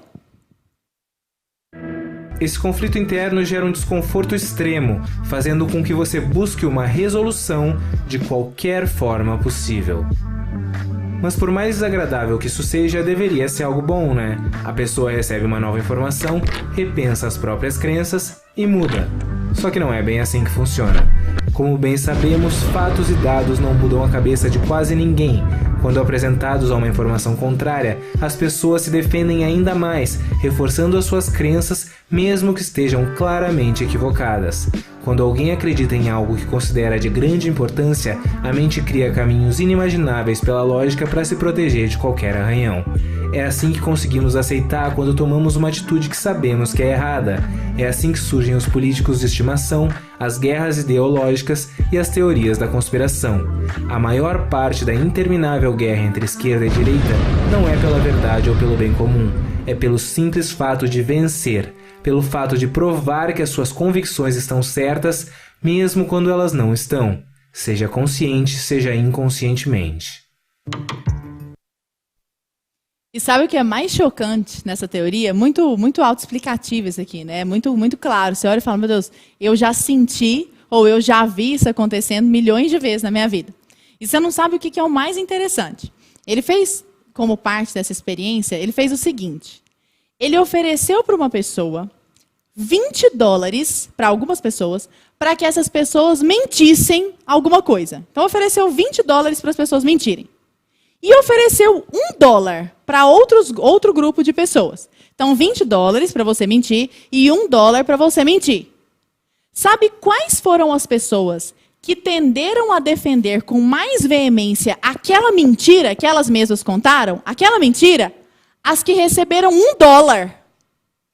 Olha que coisa mais doida, porque qual que é o princípio? Se eu recebi $20 para contar uma mentira, eu tô de boa com isso, entendeu? Porque eu tenho uma justificativa relativamente nobre. Ah, não, eu menti, sei lá, vou pegar. Você acredita, por exemplo, que... Vou inventar aqui alguma coisa. Que chocolate faz mal, por exemplo. Aí a pessoa fala, não, eu tenho que mentir. Você pergunta para o indivíduo que vai fazer a pesquisa. Você acredita que chocolate faz mal? Aí ele fala, não, eu acredito que não. Não, então por $20 você vai ter que defender que chocolate faz muito mal. E aí ele tem que defender aquele ponto de vista. Então, algo em que ele não acredite. Esta pessoa que recebeu $20 não se sente mal por isso, porque ela pensa, cara, mas eu recebi $20 para fazer isso. Tipo, a recompensa valeu. Ela consegue contar essa história para o próprio cérebro. Agora, aquele indivíduo que recebeu $1 sabe que aquilo ali não é motivo suficiente, um único dólar, para que ela possa contar uma mentira. Então, o que ela tende a fazer? Olha que coisa mais louca. Ela tende a justificar a mentira em si. Não, mas veja bem, nesse caso aqui, se a gente parar para pensar, a minha opinião é até outra e tudo mais. Ela tende a fazer um malabarismo semântico maior porque o mero $1 não é justificativa suficiente na cabeça dela. Por quê? Dissonância cognitiva. Nós não suportamos ser incoerentes com nós mesmos. Essa é uma característica do ser humano. Muito engraçado, né? Esse mal-estar, advindo da dissonância cognitiva, pode acontecer de duas formas. Então, duas coisas podem acontecer para que o meu mal-estar floresça, né, dentro de mim. A primeira coisa é a aquisição de uma nova informação que vai contra as minhas crenças. Então, eu acredito, por exemplo, para pegar o exemplo que nós vemos, eu acredito num político, aí eu vejo alguma informação que mostra para mim que aquele político, por exemplo, é corrupto. Olha, se eu adquirir aquela informação, dissonância cognitiva, como você bem viu ali. Aí eu crio todo um malabarismo semântico, um malabarismo retórico para justificar por que naquele caso ali é diferente, etc. Tal. E a segunda coisa que gera dissonância cognitiva é quando eu mesmo me contradigo. Então, eu me pego em contradição. Por exemplo, todos os dias eu falo para o meu filho não gritar. Estou inventando, tá? Então, não grite que gritar é feio, não grite que você está sendo desrespeitoso. Aí eu mesma grito com o menino loucamente um dia. Então, olha, eu me flagrei em contradição. O ser humano não suporta viver em contradição. Existe essa bússola moral, digamos assim, dentro da cabeça do ser humano. E ele tem muita dificuldade com essa contradição. Ele fala, mas também, né? Você me tira do sério, tá. E aí você cria uma justificativa porque você se flagrou em contradição. E aí, palavras do Leon Festinger aqui, eu anotei para você, não vai aparecer na tela, mas eu vou falar para você. Ele fala assim, ó, o comportamento humano não pode ser explicado apenas pela teoria da recompensa. Então, aquele $1 não é suficiente. Então, não é só a teoria da recompensa. Os seres humanos pensam. Eles se empenham na mais incrível ginástica mental, tudo apenas para justificar sua hipocrisia. É muito louco isso, porque isso tem tudo a ver com a espiral do silêncio sobre a qual nós falamos anteriormente. Ou seja, às vezes eu sou tão massacrada por determinada opinião e a dissonância cognitiva na minha cabeça é tão grande, porque eu sei que o que eu estou ouvindo está errado, por exemplo, ou que vai contra as minhas convicções, que eu dou um jeito de fazer uma ginástica mental para eu me sentir menos desconfortável. Tipo, mas veja bem, também pensando por esse lado, e aí você começa a dar uma amolecida, não que você acredite naquilo genuinamente, mas porque toda essa ginástica mental é infinitamente mais confortável para você mesmo. Então, eu separei para nós aqui alguns exemplos para você perceber essa dissonância cognitiva funcionando na prática, né? São exemplos fictícios. Então, suponhamos que apareça isso aí, olha lá, na sua tela, um tweet de uma pessoa, por exemplo, falando, nosso inimigo tem nome e sobrenome, sistema capitalista, aquelas palavras fetiche que nós comentamos ontem, né? Então, sistema capitalista, nazista, fascista, aquelas palavras. Então, capitalista é tipo um monstro, assim, né? A pessoa muitas vezes nem sabe o que significa de fato capitalismo, mas é aquele monstro. Então, eu tenho de quem odiar. Só que o tweet é feito do iPhone, que tipo assim, é o maior produto que o capitalismo dá para você, né? Ou pelo menos é o produto que está mais presente na sua vida. Dissonância cognitiva. E aí, confrontada com isso, certamente a pessoa vai ter todo... Ou seja, imagina, quais seriam as possibilidades? Cara, mas você está tweetando do seu iPhone, o famoso socialista de iPhone, né? Mas você está tweetando do seu iPhone. Duas coisas podem acontecer. Cara, é verdade, né? Nossa, achei totalmente contraditório agora. Nossa, foi mal, cara, é verdade. Essa é uma primeira reação. A segunda reação é, não, mas veja bem, é porque o negócio também já está tão intrincado na sociedade que é absolutamente impossível, que eu não posso conseguir fugir disso, E aí cria-se toda uma justificativa. Essa semana eu estava vendo uma montagem que fizeram com 2 tweets que apareceram recentemente, 2 tweets da própria Folha de São Paulo. E aí apareceu isso aqui que você vai ver na tela, olha lá. 2 tweets sendo confrontados um com o outro. O primeiro tweet era: Neymar 100% mal assessorado, era a opinião de um colunista. E aí, na própria notícia, você percebe, ele está com uma faixa escrito 100% Jesus. Tá bom. E a outra notícia, ali, uma muito próxima da outra, era que Exu ilumine o Brasil. Atacante da seleção brasileira, o Paulinho, que já marcou nos Jogos Olímpicos, era para ter sido batizado como tá. E aí eu só quero que você guarde essas manchetes de tweet aí na sua cabeça. Só isso, guarde isso aí um minutinho. Deixa eu perscrutar com você, deixa eu caminhar com você pelas notícias em si. E aí nós vamos ver que pode ser um forjador, digamos assim, de dissonância cognitiva. Então nós começamos a ler a reportagem. Olha lá, aparece a reportagem do Neymar 100% mal assessorado. Então, suponhamos que eu seja uma pessoa anticristã. Então eu bato no cristianismo, sou anticristã, não concordo com o cristianismo, acho que é um atraso para a sociedade, tem todos os meus argumentos anticristãos. E aí eu, anticristã, estou lendo essa notícia. Olha só, Neymar 100% mal assessorado. Deve ser idolatrado por crianças palestinas, africanas, asiáticas, crianças palestinas, africanas, asiáticas, árabes, eslavas por ortodoxas, judias, muçulmanas, budistas, agnósticas, 32,2% da China, shintoístas, hinduístas, mais de 1 bilhão. Mas decidiu homenagear apenas um grupo religioso. Já pensou, Neymar? Decidiu homenagear um só grupo? Por que não colocou, um relicário com 30 mil grupos religiosos? Na sua grande conquista, o único jogador do time com faixa no cabelo, 100% Jesus. Neymar foi o assunto mais comentado do Twitter no final da tarde de ontem. Muitos não entenderam a faixa. Nossa, porque é super difícil mesmo de entender, né? 100% Jesus. Muitos não entenderam a faixa, porque as pessoas ficaram chocadas. Passa para nós. Continua. Fãs que acompanham o jogador há anos logo lembraram que em outras finais importantes da carreira, ele comemorou com a mesma faixa. Perguntei no Twitter, por quê? Muitos disseram que ele é livre para manifestar sua fé. E é mesmo. Apesar do time que até 2013 se vangloriava de não ser patrocinado por nenhuma empresa, ser agora patrocinado pela Qatar Airlines, o que evidentemente deve influenciar a minha fé, né? Não, nota de ironia, é claro, né? Do país Qatar, em que 80% são muçulmanos, seguidores do Islã. 100% mico, tuitaram alguns. Sou fã de Neymar e ainda mais de Jesus, mas sei que cada um deve estar no seu tempo e lugar. Sim, porque Jesus mora no lugar e eu moro em outro. Jesus não mora em mim, não. Né? O que para um cristão é uma aberração. Né? Porque tudo que a gente busca na vida é comunhão com Deus. Enfim, 100% desnecessário. Então imagine que você, por exemplo, seja uma pessoa anticristã. E aí você olha para isso e fala, concordo totalmente, que absurdo. Imagina, né? O que é muito estranho por si só, porque como a pessoa vai homenagear todas as fés do mundo, em primeiro lugar? Em segundo lugar, por que ela faria isso? Né? Por que ela faria isso? É a mesma coisa de falar, você tem que dedicar o seu gol para todas as mães do mundo. Você não pode dedicar só para sua mãe. Imagina como as outras mães do mundo vão se sentir.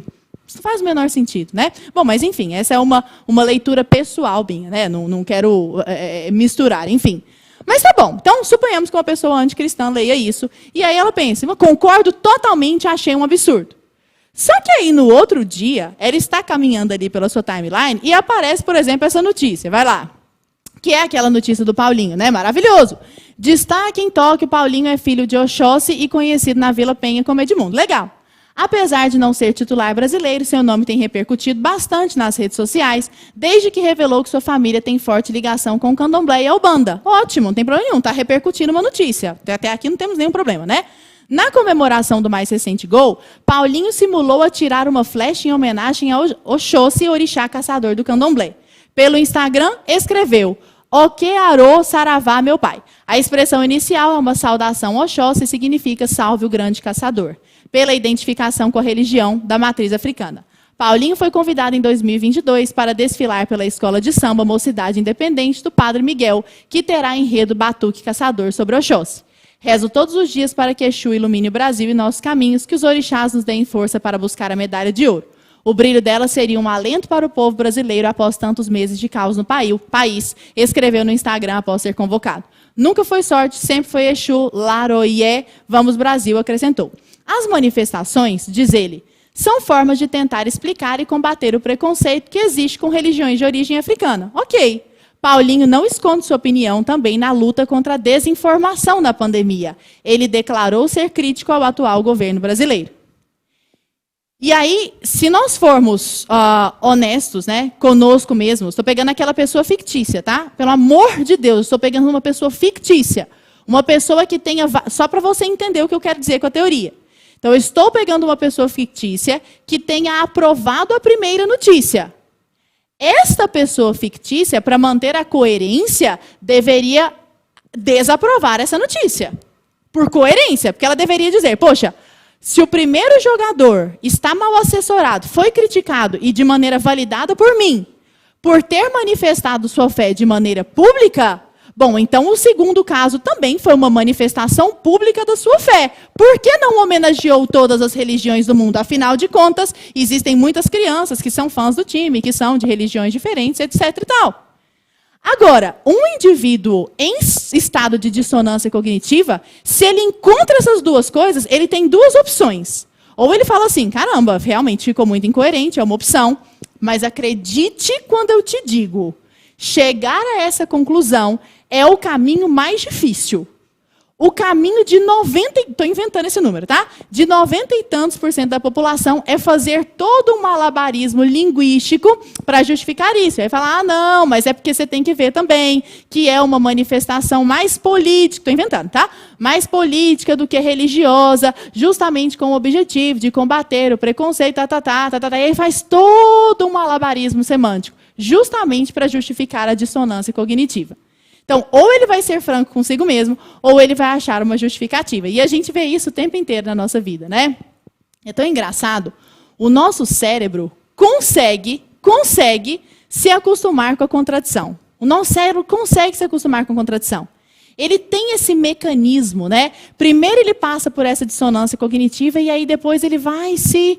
E aí é tão engraçado porque a busca da verdade, a gente percebe, exige um mecanismo de drible, portanto, do próprio mecanismo de adaptação do cérebro. Porque daqui a pouco o meu cérebro, se eu for dando aso para isso, se eu for dando espaço para isso, sem fazer essa crítica a mim mesmo, a minha percepção de mundo, daqui a pouco eu estou tão acostumada com a justificativa que eu nem me assusto mais quando aparece a dissonância cognitiva. Daqui a pouco, filho, nem precisa de justificativa. Esse caminho da aceitação já vai ser natural. E adivinhe você quem já tinha pensado nisso também. Adivinhe você. Quem que já tinha pensado justamente nessa fraqueza do nosso cérebro e nessa capacidade do nosso cérebro de lidar com duas verdades. É claro que se há duas verdades, na verdade só existe uma, a outra é uma ilusão. Mas o nosso cérebro tem essa capacidade de adaptação. Quem que pensou nisso para nós muito antes de nós? Ele mesmo, George Orwell. Então, olha com o que o INCSOC, o partido inglês, lá em 1984, de novo, contava. Ele contava com o duplo pensar. O que é o duplo pensar? Deixa eu te mostrar o que o Orwell achava. Olha só.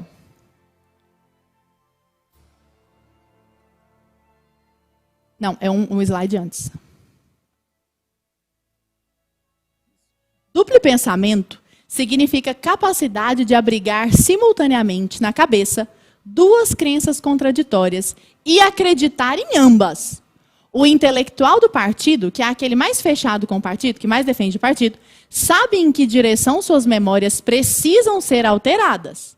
Em consequência, sabe que está manipulando a realidade. Mas, graças ao exercício do duplo pensamento, ele também se convence de que a realidade não está sendo violada. Então, ele acredita, percebe a dissonância cognitiva, essa dissonância dura 1 milésimo e ele já consegue passar por cima dela. Por quê? Porque ele está totalmente condicionado ao duplo pensar, né? Que é conviver com essa discordância. Mesmo ao usar a palavra duplo pensamento, é necessário praticar o duplo pensamento. Olha que viagem, cara. Isso foi escrito em 1949. Porque ao utilizar a palavra, admitimos que estamos manipulando a realidade. Olha, as palavras como mecanismo de manipulação, nossa primeira aula. Com um novo ato de duplo pensamento, apagamos esse conhecimento e assim por diante, indefinidamente, com a mentira sempre um passo adiante da verdade. Olha que coisa mais forte, né? Olha que coisa mais forte. Então, o próprio George Orwell, na maior distopia do século XX, talvez, já conta com essa nossa capacidade de fazer malabarismos linguísticos, fazer malabarismos argumentativos, malabarismos semânticos, para que nós possamos conviver conosco. Isso é uma fraqueza muito grande do indivíduo. Isso é uma fraqueza muito grande, que é um mecanismo de adaptação da nossa inteligência, mas é uma fraqueza da nossa inteligência ao mesmo tempo. Não sei se faz sentido para você o que eu estou te falando. Porque é claro que é a saída mais fácil. É claro que é a lei do menor esforço. Sou eu simplesmente deixar que as duas verdades, evidentemente uma sendo verdade e a outra sendo mentira, convivam na minha cabeça, de maneira pacífica, sem me manifestar. Colaborando, inclusive, com a espiral do silêncio, que foi a maneira como nós abrimos a nossa aula. Você sabe que a gente fala que existe pecado por ação e pecado por omissão, né? O pecado por omissão, que é não se manifestar, não falar, é tão grave, muitas vezes, quanto o pecado da ação. Então, não se manifestar, sim, Angélia, vai ter surpresa, tá bom? Para você que está perguntando. Então, não se manifestar pode ser igualmente pecaminoso, digamos assim, porque concorre igualmente com o desastre aquele que não faz nada para impedir a ocorrência do desastre. Você sabe que um dos livros que mais marcou a minha vida, e eu comentei, né, a respeito desse livro ontem, é o livro 12 Regras para a Vida, do Jordan Peterson. Nós até vimos um pedacinho desse livro lá. E o Jordan Peterson tem duas regras, assim, fantásticas. A regra 8 e a regra 10, né? E é engraçado, quem nunca ouviu falar de 12 regras para a vida, acha que esse nome é meio de autoajuda, assim. Mas é um livro formidável, tá? É muito, muito profundo, muito profundo. Não é um livro fácil de autoajuda, não é nada disso. Leia, só leia 12 regras para a vida, é uma pancada. E aí, na regra 8 e na regra 10, ele traz para nós justamente análises relativas à linguagem. E como a linguagem é fundamental para a nossa percepção de mundo. E como nós devemos ser atentos à percepção de mundo. Porque, no fim, ele vai te perguntar, como você tem usado a linguagem? Para que você tem usado a linguagem? Qual é o fim com o que você tem usado a linguagem? E eu separei um trechinho do Jordan Peterson, e aqui nós já caminhando para o fechamento do nosso raciocínio, eu separei um trechinho do Jordan Peterson que me parece assim crucial. E eu queria ler esse trechinho com você. Ele fala o seguinte: primeiro, uma mentirinha. Depois, várias mentirinhas para dar suporte. Depois disso, um pensamento distorcido para evitar a vergonha que essas mentiras produzem. Então, mais algumas para encobrir as consequências do pensamento distorcido. Então, começa pequenininho e você mesmo vai dando espaço no seu pensamento para as mentiras. Justamente por isso, né? Espiral do silêncio, dissonância cognitiva, isso que nós comentamos até agora. Esses mecanismos mentais que nós criamos. Então, o que é mais terrível, a transformação através da prática dessas mentiras, agora necessárias, em uma crença e ação automatizadas, especializadas. O negócio se sedimentou, ele mudou sua neuroquímica mesmo. Estruturadas e neurologicamente classificadas como inconscientes. Pronto. A mentira está tão presa na sua cabeça que você pode passar num detector de mentira que ela não é detectada, ela não é percebida. Porque você realmente passou a acreditar, né? Aliás, era o fundamento do Goebbels. Falava justamente isso. Que uma mentira repetida tantas vezes, né, se torna uma verdade. E aí ele continua. Em seguida, ocorre o enfraquecimento, e essa é a consequência indelével desse tipo de comportamento. Ocorre o enfraquecimento da própria experiência, pois uma ação baseada em falsidade não consegue produzir os resultados pretendidos. Continua. Terminou? Mesmo que não acredite em paredes de tijolo, você ainda se machucará ao se lançar contra uma. Então você vai amaldiçoar a própria realidade por ter produzido a parede. Ou seja, você vai distorcer tanto a realidade, que você simplesmente não vai estar instalado na realidade mais. E a pergunta que eu te faço é: quão preciso você tem sido no que você diz? Como você tem usado a sua linguagem no que diz respeito à tradução do mundo, à comunicação com seus semelhantes e, mais profundamente, essa análise quem faz é só você, de que maneira a linguagem tem sido usada para você contar a sua história para você próprio? quão preciso tem sido o que você diz.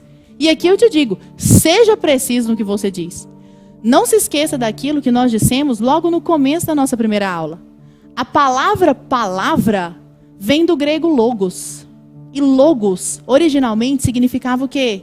Pensamento, razão, raciocínio, palavra. Nem havia dissociação entre o que era palavra e o que era pensamento. Entre o que era palavra e o que era raciocínio. Por uma razão muito simples, os gregos sabiam o que diziam. Porque não existe diferença. O pensamento, né, a carne do pensamento é a palavra.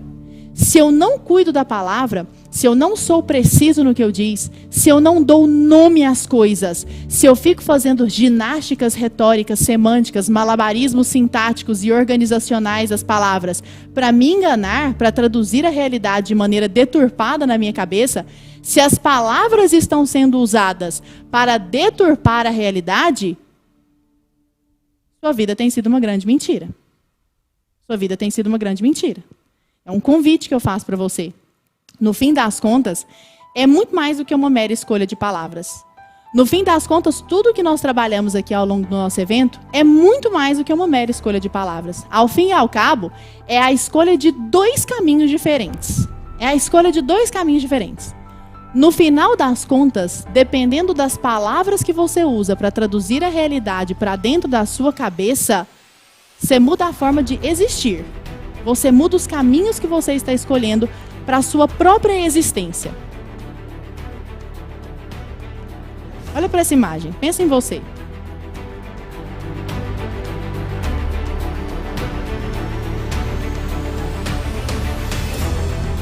Bom, dito tudo isso, eu posso dizer para você que, sem a menor dúvida, a linguagem é a base para os outros estudos.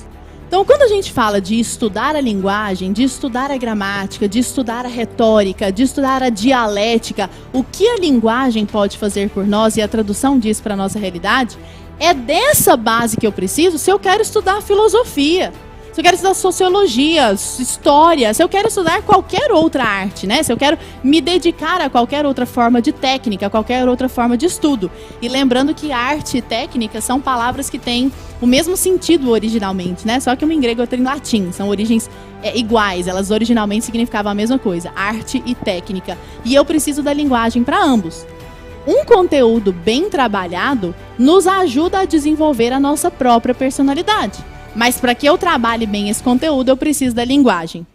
E uma dúvida muito comum é, onde encontrar essas fontes confiáveis, né? Muitas vezes a gente encontra um monte de curso por aí na internet, vê um monte de anúncio, aí já compra aquele tanto de curso, fala, eu vou fazer, eu quero me dedicar a uma vida intelectual, eu vou começar a estudar, aí paga R$1.000 num curso, R$500 no outro curso, no final das contas você descobre que alguns valem a pena, e mesmo assim, algumas aulas de alguns cursos valem a pena, é muito engraçado assim, né? Muito impressionante. E aí, pessoal, aqui eu não posso deixar de dizer, eu já falei isso para vocês antes, que antes de estar aqui como colaboradora da Brasil Paralelo, eu sou uma mega fã da Brasil Paralelo. Justamente porque eu percebi na Brasil Paralelo esses valores sobre o que eu estou falando aqui com vocês hoje. Então, eu percebi justamente neles essa sede pelo encontro da verdade, né? Pela comunhão com a verdade, pelo caminho rumo à verdade. E o que eu fiz ao longo desse evento foi tentar mostrar para você o raciocínio que eu mesma desempenhei ao longo desse meu caminho, em parceria com a Brasil Paralelo. Começou lá no curso da música, mas passou por trocentos outros cursos, para que eu percebesse o que eu tentei trazer para você ao longo dos nossos 3 dias de evento, né? Como a linguagem é muito mais importante do que um monte de regrinha gramatical descolada da realidade. Vocês perceberam que a manipulação é real, que a manipulação pode ser muito sutil, inclusive, e que os danos que ela traz são sérios. E quando eu falo manipulação, não vamos terceirizar a responsabilidade, não. Eu não estou falando só manipulação da mídia, manipulação, porque senão a gente coloca nessa vala de nomes comuns, que são fantasmas da nossa vida, mídia, né? Ainda coloca ali mídia junto com aquelas outras palavras que nós comentamos ontem. Em última instância, a responsabilidade por essa percepção, por essa manipulação é minha, porque eu é que traduzo para a minha cabeça a realidade. Então, eu preciso tomar essa responsabilidade para mim num verdadeiro dever de autoeducação. Porque uma vez que eu tenha tomado consciência do que eu preciso fazer para sair do meu estado de inércia, se eu não tomo uma atitude, bom, eu estou sendo falso comigo mesmo, né? Eu estou me colocando numa situação de conforto negativo, digamos, porque as consequências serão muito negativas. Agora, você, mais do que nunca, sabe dessa necessidade de se aprimorar do próprio idioma e também estudar mais, né? Se dedicar aos seus estudos para que você possa se melhorar no estudo de outras áreas. E aí é muito engraçado, porque muitas vezes eu sou professora de língua portuguesa e as pessoas falam assim para mim: Lara, mas como eu vou me dedicar ao estudo da língua portuguesa? Eu não tenho tempo. Ou então é muito difícil. Ou então eu não sei nada, eu não sei nem por onde começar. Eu vou precisar tirar uma vida inteira para poder fazer isso. E isso não é verdade, tá bom? Isso não é verdade. O estudo da língua pode ser feito, e eu te digo mais. Eu vou te contar uma coisa aqui, cá entre nós, né? Eu sou professora de adolescentes e de adultos. Um adulto consciente, um adulto despertado, que olhou para a matéria e entendeu por que ele está estudando aquilo, a maneira como ele conduz o seu estudo de língua portuguesa é infinitamente mais profícua, porque ele é uma pessoa madura. E a personalidade madura é o primeiro passo para o estudo maduro, sem a menor dúvida. Como é que eu posso conduzir um estudo maduro se eu sou uma pessoa imatura?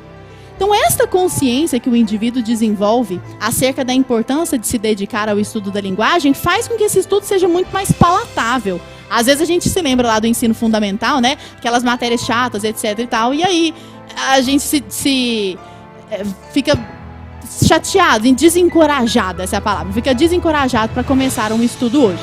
Mas agora, pessoal, finalmente, eu nem acredito, chegou o fim, né? Estamos caminhando aqui para o fim e eu tenho algo para te dizer. Eu tenho uma notícia maravilhosa para te dar. Eu agora sou parte do corpo de professores da Brasil Paralelo. Finalmente eu posso dar essa notícia para vocês de maneira oficial, porque vocês vinham me perguntando e eu não podia falar.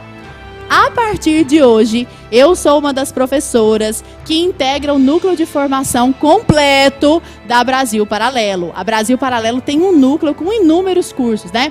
Isso significa que você pode ser meu aluno e que eu posso ter a graça de ser sua professora. Veja que maravilhosa essa sinergia, né? Toda semana são dadas aulas, são liberadas aulas para você. E isso é muito importante você entender. No curso de gramática normativa da língua portuguesa, que eu estou contando para você agora, que nós estamos lançando agora. No curso de gramática normativa da língua portuguesa, as aulas são semanais. Por que é tão importante você entender isso? Não é que você vai entrar lá na plataforma e vai haver 500 horas de aula de língua portuguesa, porque isso seria um tanto quanto desanimador. Não sei se você concorda comigo. Não é nada disso. Você vai entrar lá e vai haver algumas aulas. Sei lá, 4 aulas, por exemplo, 3 aulas. E aí, semanalmente, você vai acompanhando comigo a construção do conhecimento. Então, nós passamos lá por morfologia, substantivos, adjetivos, classes gramaticais. Depois nós vamos para a análise sintática. Só que de forma muito diferente daquela com a qual você está acostumado. Porque, geralmente, o estudo da língua portuguesa é feito como se ele fosse um fim em si. E é aquilo que eu repito para você desde o começo do nosso evento. A gramática não é um fim em si. Então, lá, eu fiz questão de construir para você coisas do tipo: a gente vai estudar artigo. Eu vou mostrar para você como a percepção da diferença entre um artigo definido e um artigo indefinido faz com que você entenda diferentemente um texto de um grande escritor, por exemplo, como o Padre Antônio Vieira. Então, você vai estudar grandes autores da literatura nacional, grandes autores da literatura em língua portuguesa, não só da literatura nacional. Nós vamos retomar autores, e não é à toa que o evento se chamou O Resgate da Linguagem, né? Nós vamos retomar autores agora tão esquecidos, como Machado de Assis, Lígia Fagundes Telles, Carlos Drummond de Andrade, Padre Antônio Vieira, que é o rei dos textos mais lindos do mundo, Augusto dos Anjos, nosso grande poeta, Olavo Bilac, poeta parnasiano. Meu objetivo é que, ao fim de tudo, você termine de ler um poema tão aparentemente complexo, né? Como aquele Língua Portuguesa, que eu recitei aqui no começo do nosso evento, e fale: cara, eu entendi tudo disso. Porque eu sei a análise sintática, eu sei o que está em qual lugar e por quê. Não tem nada mais... É o princípio do trivium, né? É o princípio do trivium. Não tem nada que liberte mais a mente do que você olhar para o negócio e falar: cara, eu entendi por quê. E esse é o meu objetivo com esse curso. É o curso dos sonhos. É o curso, assim, dos meus sonhos, sabe? Que eu sempre quis fazer. Porque sempre foi assim que eu quis estudar.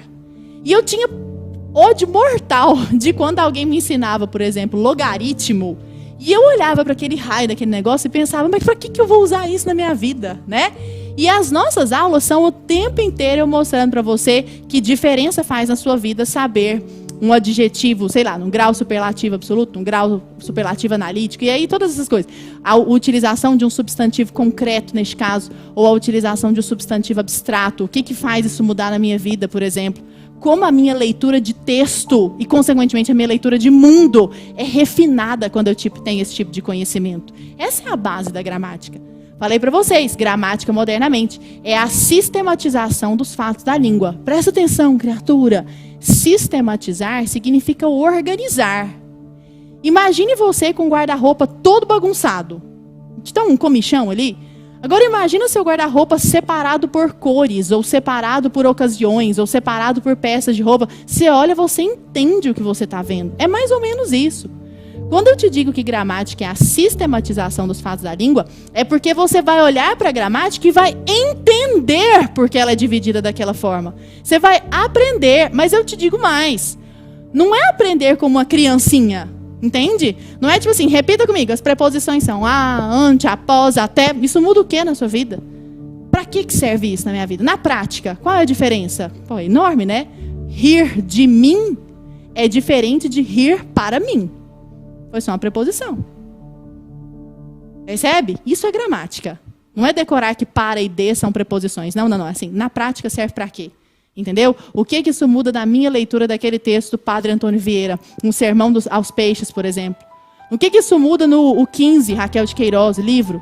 O que isso muda na literatura de Camilo Castelo Branco, que é a maneira como eu entendo essa literatura, né? Quer dizer, é um curso que realmente foi pensado para que você tenha esse entendimento integral, né? É um curso de português muito completo, inclusive, com exemplos inéditos. E aqui é uma coisa que eu quero te falar com muita sinceridade. Assim, cada palavra do material que está ali, cada palavra, né, das muitas palavras que estão ali presentes, fui eu que digitei. Então eu sentei este corpício ali na cadeira e digitei cada palavra que você vai ver no seu material. Então, todo aquele material, eu que peguei dos meus livros ali na prateleira, falei, cara, esse exemplo aqui vai ser muito útil. Eu montei o material, porque eu fiz para você o material com que eu gostaria de ter estudado, que é um material que me ensina por quê. Não é um material que vomita a regra para mim. E me mostra na literatura a diferença que aquilo faz na minha vida. E me mostra quando eu estou lendo Augusto dos Anjos, que diferença aquilo faz na minha vida. Gramática é isso, é um instrumento. Se eu estudo a gramática como um fim em si, ela perde completamente seu próprio objetivo, né? Ela serve da sala para dentro, só para eu fazer uma prova, e na minha vida ela não serve para nada. Não é esse o nosso objetivo aqui. Então, que sutilezas, né, na vida eu consigo notar? A gente viu essa aula de manipulação, né? Então, que sutilezas eu consigo notar quando eu tenho esse domínio mais sofisticado da gramática, esse domínio mais refinado na gramática. Ah, e uma coisa legal de dizer também, tudo isso com exercícios, tá? Depois de um determinado número de aulas, eu mesma, porque isso eu não deleguei para um Cristo, não tem ninguém nessa equipe, sou eu, tá? Essa equipe se resume a mim. Eu mesma sentei lá e falei, vou criar exercícios formidáveis para essa galera. Eu vou fazer esse pessoal pegar um poema, lembrei aqui de um exercício que eu criei, por exemplo, um poema chamado A Carolina, do Machado de Assis. Ai, é muito lindo esse poema. E aí, é legal, lembrei de mais uma coisa. É muito legal isso porque eu vou te contar a história do poema. Então, eu vou te falar assim, por exemplo. Nossa, foi muito bacana fazer esse exercício. Eu vou te contar, por exemplo, que aquele poema A Carolina foi escrito pelo Machado de Assis quando ele já havia perdido a sua amada. E a Carolina era uma portuguesa que revisava os livros de Machado de Assis, que caminhava com Machado de Assis ali, ó, e tem altos manuscritos revisados por ela. Essa era a influência de Carolina, a esposa de Machado de Assis, na vida dele. E quando a Carolina morre, quando ela falece, o Machado de Assis fica desnorteado. E ele escreve um dos poemas mais lindos da língua portuguesa e desconhecido, por incrível que pareça, ou pouco conhecido, né? Eu não vejo esse poema circulando muito, chamado A Carolina. E aí eu vou te contar a história do poema, eu vou mostrar para você o poema e eu criei, na verdade, vários exercícios em cima desse poema, para que você realmente o entenda semanticamente e estruturalmente, sintaticamente. É muito bacana, os exercícios estão muito legais. Agora, então a notícia para te dar. O meu curso está dentro do núcleo de formação da Brasil Paralelo. Está lá dentro. Isso significa que se você se tornar membro do Núcleo Brasil Paralelo agora, você vai ter acesso ao meu curso de gramática normativa, com aulas disponíveis semanalmente. Então, nós vamos fazer um percurso juntos pela gramática normativa da língua portuguesa, pela literatura da língua portuguesa. Eu quero descortinar isso na sua cabeça. Nós vamos fazer um passeio juntos e, de quebra, anjo, você vai ter acesso a 44 outros cursos. Ah, não, mas uns cursinhos mais ou menos. Deixa eu te falar, cada curso é uma pós-graduação, eu sei porque eu fiz. Porque não existe alguém mais comprado do que eu com o Brasil Paralelo. Porque eu fiz os cursos quase todos ali. Então, você termina de assistir aquele curso, você fala assim, ó, onde que eu estava que eu não estava aqui? Sabe? Você vai ver, porque mais ou menos, quem faz os cursos do núcleo aqui, até pode contar aí no chat para o pessoal.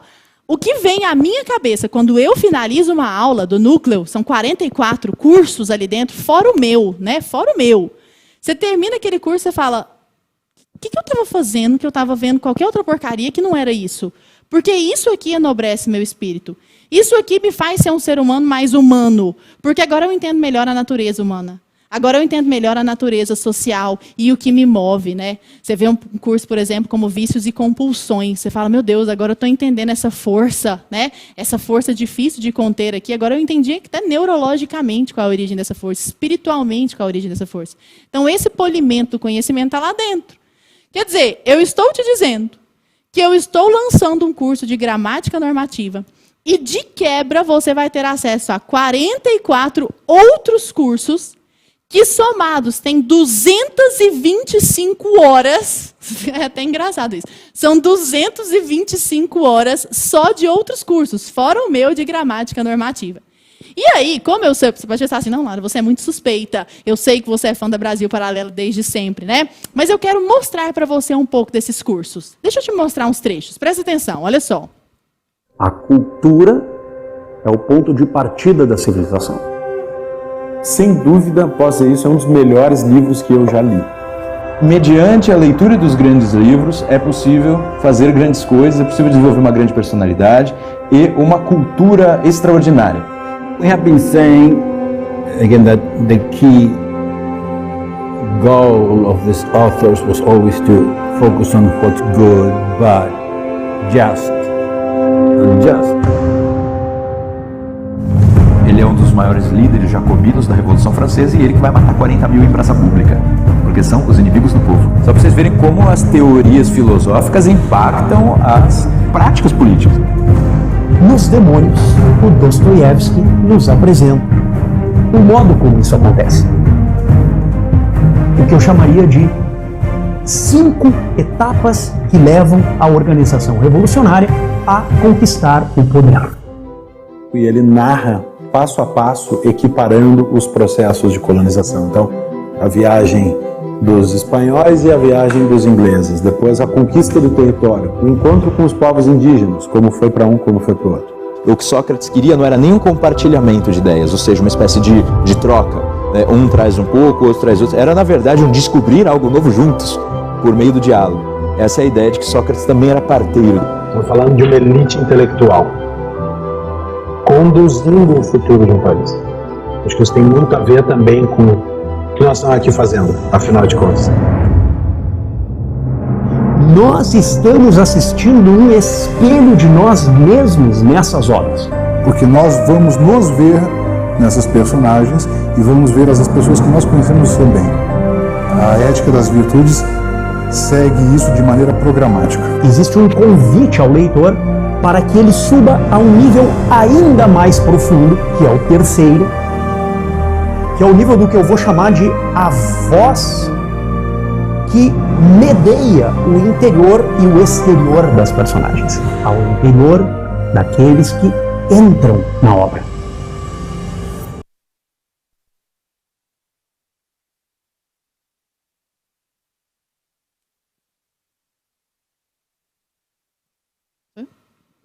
Eu não tenho nem roupa para isso, tá? Tem nem roupa para um professor como o Marcos Boeira, que de repente fala que tal coisa medeia tal coisa. Imagina, medeia. Quem sabe que o verbo mediar é assim? Fulano medeia tal coisa. Eu medeio, tu medeias, ele medeia, nós mediamos, vós mediamos. A pessoa ainda me conjuga um verbo corretamente, né? Além de todo esse conteúdo aí, é claro que você está vendo, é impressionante. E o que tem de mais interessante assim que aconteceu recentemente é que a Brasil Paralelo desenvolveu um aplicativo. Eu quase morri de alegria quando eu vi esse aplicativo, porque aí agora eu consigo acompanhar as aulas onde eu estiver. Então, às vezes, sei lá, eu tenho uma janela de aula entre uma escola e outra, por exemplo, lá em Goiânia, né? Já falei que eu sou de Goiânia. E aí, entre uma escola e outra, eu sento, eu vou olhar o carro, por exemplo, e fico ali assistindo as aulas. Ó, meu marido, vale cada centavo. Ele sabe porque ele assiste comigo. Meu amor, lindo, a gente fica lá vendo. Pega a pipoca, assiste. E aí, talvez você conheça os conteúdos gratuitos da Brasil Paralelo, né? Então, você talvez já tenha visto os documentários lá do YouTube, talvez você já tenha dado um passeio, visto, sei lá, o Pátria Educadora, ou a história do Brasil, por exemplo, ou a história da música, ou a Primeira Arte, que é belíssima. A Primeira Arte é assim, toca lá na alma. Dentro do núcleo de formação, meu amigo, o negócio é elevado à potência vezes mol fatorial. Você não está entendendo. O negócio é muito rico. Você vai a fundo naquelas teorias. Então, assim, é muito legal. Você vê que eu sou realmente muito fã da Brasil Paralelo. Eu sou assinante da Brasil Paralelo há muitos e muitos anos já. Já deve ter o quê? Desde que a Brasil Paralelo começou, eu acho que 1 ano depois, eu já me tornei assinante no plano que era possível naquela época, né? Depois eles desenvolveram mais formas de planos. Cursos novos são disponibilizados lá dentro todos os meses. Tá aqui o Lucas Ferrugem, inclusive, ó. Vocês que viram o Lucas Ferrugem lá no nosso grupo, né? Nosso grupo do Telegram, o Resgate da Linguagem, esse é o Lucas Ferrugem, inclusive, que é um pequeno gênio, sabe tudo de tudo da história da Rússia, por exemplo, né? Qualquer assunto que você pega, o cara já estudou aquilo até o cerne. Então, eu quero mostrar para você, porque eu entendo se você estiver achando que eu sou uma pessoa muito suspeita para falar sobre a Brasil Paralelo, porque talvez eu até seja, porque eu realmente gosto muito, mas eu quero mostrar para você o que outras pessoas têm a dizer. Então, o que os alunos que estão dentro do curso, que estão dentro da plataforma, acham do curso? O que essa galera acha? O que essa galera pensa? Mostra para o pessoal.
Emocionante, né? Você sabe que eu lendo isso, o que eu aprendi aqui, eu não aprendi em anos de faculdade, e eu nem lembro quantas vezes eu já ouvi isso. Nem lembro. É como se ali dentro do núcleo de formação houvesse várias faculdades, sabe? Ou várias pós-graduações, só que tudo no mesmo lugar ali. E eu tenho uma notícia para te dar.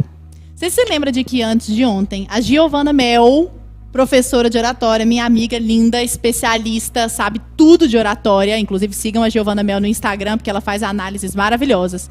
Preste atenção ao que eu vou te dizer. Giovana Mel está junto comigo nesta grande proposta que eu estou apresentando para você.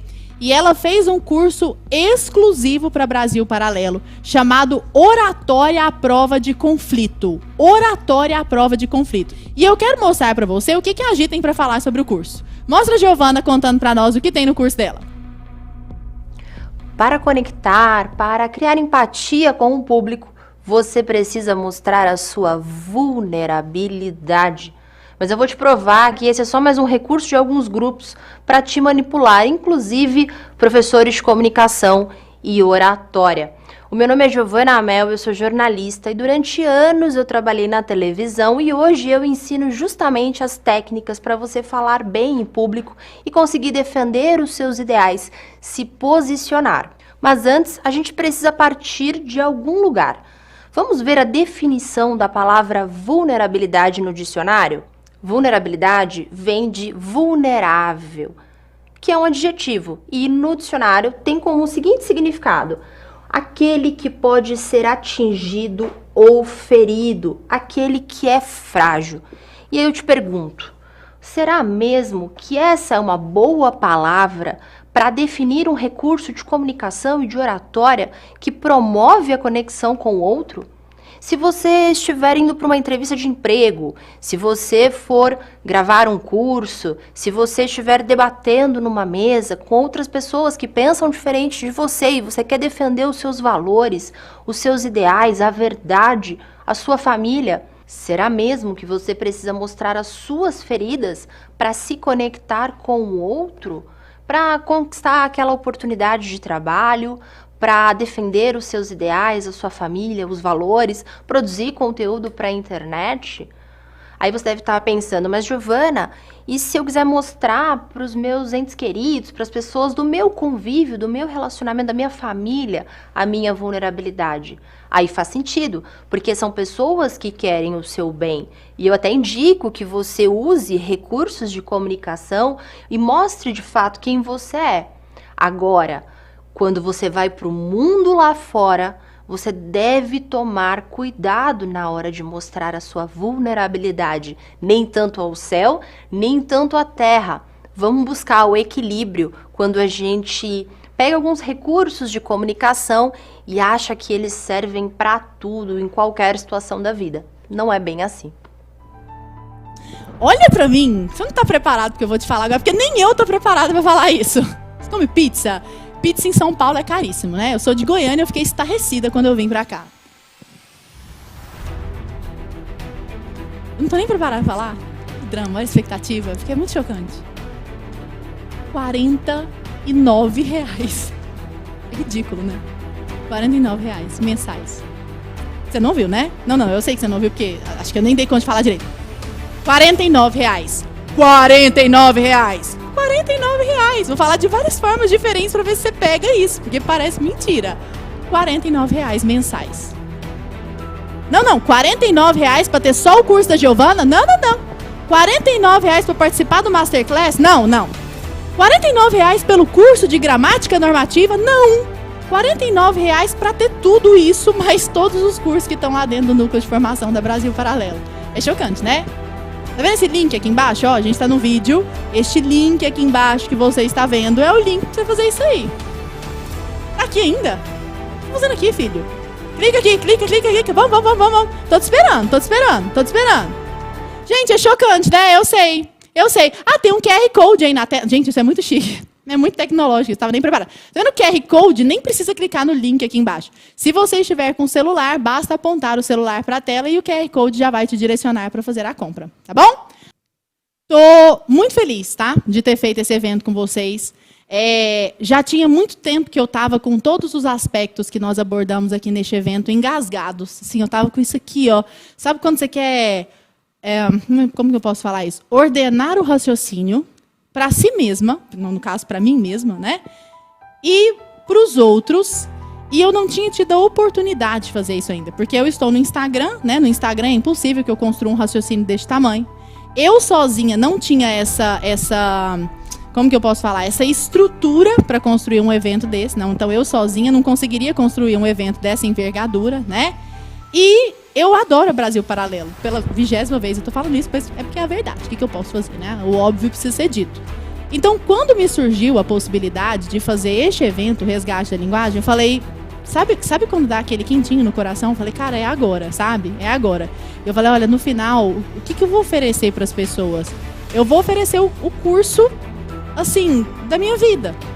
Porque eu tenho um curso para os profissionais do direito, você já sabe disso, Expressando Direito, só que ele não é para todo mundo. Então eu acabo segregando muitas pessoas. Então às vezes as pessoas falam assim, Lara, eu quero melhorar meu domínio de linguagem, eu quero ter acesso à literatura de alta qualidade, eu quero me desenvolver, sabe? Então este é o curso em que eu coloquei sangue e suor, sabe? Coloquei sangue e suor ali dentro. Não é por nada não, mas tá muito bom. E é aquele negócio, né, galera? Aquela produção hollywoodiana da Brasil Paralelo. Ontem eu tava vendo a edição de algumas aulas, e aí, por exemplo, eu falo, Tal coisa é gramática normativa. Aí aparece lá, lindo, porque eles me deixam com uma cor maravilhosa naquelas edições da Brasil Paralelo. Eu saio de um amarelo desbotado para um da cor do pecado. É impressionante a edição da BP. E aí eles vão colocando as coisas na tela. E aí as coisas vão aparecendo assim, como se fosse um documentário da Brasil. Gente, não tem jeito de não gostar disso, não. Ah, não é por nada, não. Ó, sinceramente. Melhor investimento, disse o Léo Liberato, que já fiz na vida foi me tornar membro da Brasil Paralelo e garantir um futuro melhor para minha casa através da Escola da Família, que é outro plano também, né? Que é excepcional. Um clube, digamos assim, de aulas, né? Maravilhoso. Brasil Paralelo, disse o Álvaro, precisa fazer IPO. Ei, Álvaro, eu já falei isso 30 mil vezes, tá bom? Oi, vírgula, compromete todo o valor do cartão? Não sei, compromete? Acho que essas informações estão lá no próprio site, né? Essas informações estão lá. Arrasou na vírgula do oi, tá bom? Pessoal, um beijo pra vocês. Fiquem com Deus, tá bom? Obrigada. Um beijo. Eu espero vocês lá dentro do Núcleo BP. Foi um grande prazer.